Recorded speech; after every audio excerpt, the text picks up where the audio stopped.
परिचय। देखो राधिका, मिट्टी में एक नया पौधा उग रहा है। हाँ राहुल, केवल 2 छोटी पत्तियां ही ऊपर आई हैं। राधिका, क्या सभी पौधे इसी तरह बढ़ते हैं? नहीं राहुल, और भी विभिन्न तरीके हैं जिनसे नए पौधे जन्म लेते हैं। बच्चों, इस पाठ में हम जानेंगे कि पौधों में जनन किस प्रकार होता है। आओ सीखें। जनन को परिभाषित करना। पौधों में जनन के विभिन्न प्रकारों को पहचानना। बीजों से नए पौधों की उत्पत्ति को जानना। बीजों के अंकुरण की प्रक्रिया को समझना। बीजों के प्रकीर्णन के बारे में जानना। फलों के स्फुटन को समझना। विभिन्न फसलों को पहचानना। फसलों की अच्छी उपज कैसे प्राप्त की जाए, इस पर चर्चा करना। जनन वह प्रक्रिया जिसके तहत एक जीव अपनी ही तरह के दूसरे जीव को उत्पन्न करता है, जनन कहलाती है। पौधों में जनन। पौधे विभिन्न प्रकार से जनन करते हैं। ज्यादातर पुष्पीय पौधे बीज उत्पन्न करते हैं। कुछ पौधों में बीज का उत्पादन नहीं होता। वे बीजाणु उत्पादन करते हैं, जो नए पौधे में विकसित हो सकते हैं। कुछ पौधे अपने विभिन्न कायिक भागों से जनन कर सकते हैं। उदाहरण, आलू को उसके उस भूमिगत तने से विकसित किया जा सकता है जिस पर कलिकाएं उपस्थित हों।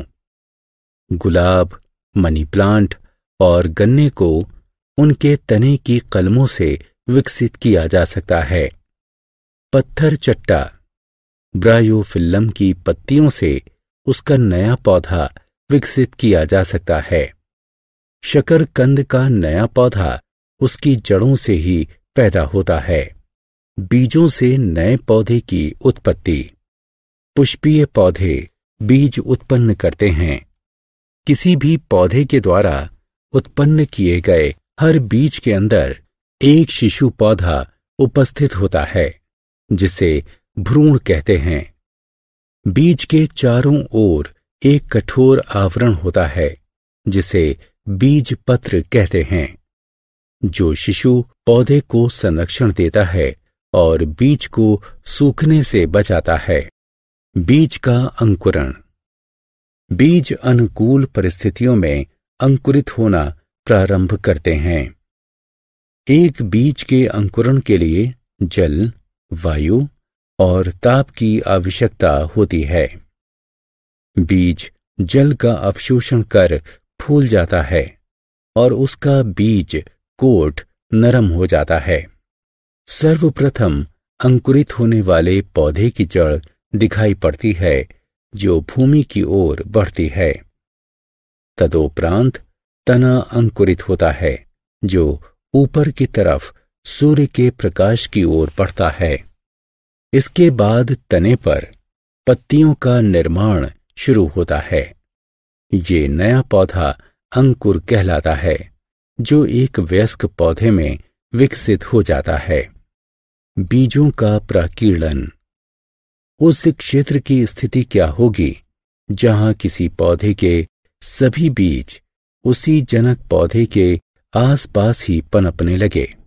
जी हां, वहां निश्चित रूप से स्थान की, पानी की, खनिज और सूरज की रोशनी की कमी हो जाएगी। अतः सभी पौधे वहां ठीक से नहीं बढ़ पाएंगे। उनमें से अधिकांश प्राकृतिक रूप से मर जाएंगे। अतः ये आवश्यक है कि पौधों के बीज दूर तक बिखेरे जाएं। प्रकृति ने हवा, पानी और पशुओं के माध्यम से बीजों के प्रकीर्णन के लिए विभिन्न तरीकों की व्यवस्था की है। यहाँ तक कि इंसान भी बीजों के प्रकीर्णन में उपयोगी है। ये सब प्रकीर्णन के कारक कहे जाते हैं। हवा। बीज जो भार में हल्के होते हैं और जिनके पंख या पर होते हैं, जैसे कपास, डैंडेलियन, मेपल यानी द्विफल हवा द्वारा बिखेरे जाते हैं। फलों का स्फुटन। कुछ फल पकने के बाद जोर से फूटते हैं, जिससे उनके बीज दूर जाकर गिरते हैं।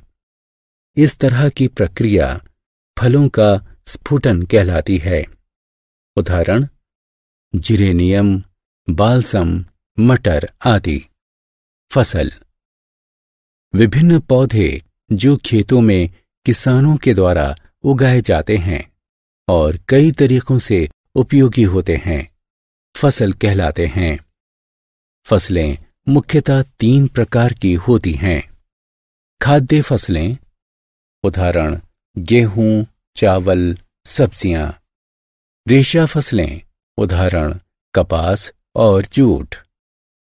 तेल उत्पादक फसलें, उदाहरण सरसों, सूरजमुखी, मूंगफली। जो फसलें सर्दियों के मौसम में उगाई जाती हैं उसे रबी की फसल कहते हैं, उदाहरण गेहूं और चना। जो फसलें गर्मियों के मौसम में उगाई जाती हैं उसे खरीफ की फसल कहते हैं, उदाहरण चावल, ज्वार, मक्का, बाजरा। विभिन्न प्रकार की फसलों को भिन्न भिन्न मात्रा में जल, वायु, सूर्य के प्रकाश और मिट्टी के प्रकार की आवश्यकता होती है।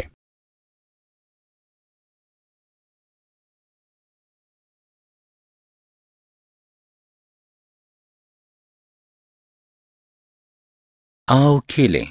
कॉलम अ का कॉलम ब से मिलान करें।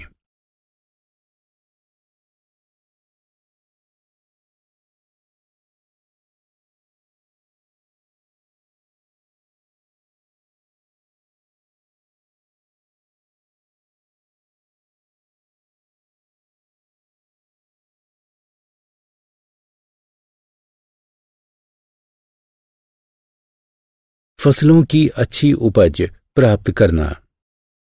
फसलों की अच्छी उपज प्राप्त करने के लिए निम्नलिखित बातों को ध्यान में रखना चाहिए। सबसे उत्तम किस्म के स्वस्थ बीज ही उपयोग में लाए जाने चाहिए। बीज बोने से पहले मिट्टी को जोतकर उसमें खाद या उर्वरक मिलाकर तैयार कर लेना चाहिए। मिट्टी को सही समय पर सही मात्रा में पानी देना चाहिए। फसलों को बीमारियों, नुकसान पहुंचाने वाले कीड़ों और जानवरों से बचाना चाहिए। कीटनाशक और कीटाणुनाशक औषधियों का छिड़काव सही मात्रा में किया जाना चाहिए। फसलों को चढ़ने वाले जानवरों से बचाना चाहिए। कटाई की फसलों को नमी से बचाने के लिए ठीक तरह से संग्रहित किया जाना चाहिए। नमी कवक यानी फंगस और बैक्टीरिया की वृद्धि का कारण बनती है। फसलों को चूहों, कीड़ों और दूसरे जानवरों से भी बचाया जाना चाहिए। आओ खेलें। प्रश्न को पढ़कर निम्नलिखित विकल्पों में से सही चित्र पर निशान लगाएं। हमने क्या चर्चा की? पौधों में जनन के कई प्रकार होते हैं। पुष्पीय पौधों में जनन बीजों के द्वारा होता है। बीजों का अंकुरण अनुकूल परिस्थितियों में होता है। जल, वायु, पशु और इंसानों के द्वारा पौधों के बीजों का वितरण दूर दूर तक होता है। विभिन्न प्रकार की फसलों को भली भांति विकसित होने के लिए भिन्न भिन्न जलवायु परिस्थितियों की आवश्यकता होती है। हम उचित परिस्थितियां प्रदान करके फसलों की अच्छी उपज प्राप्त कर सकते हैं।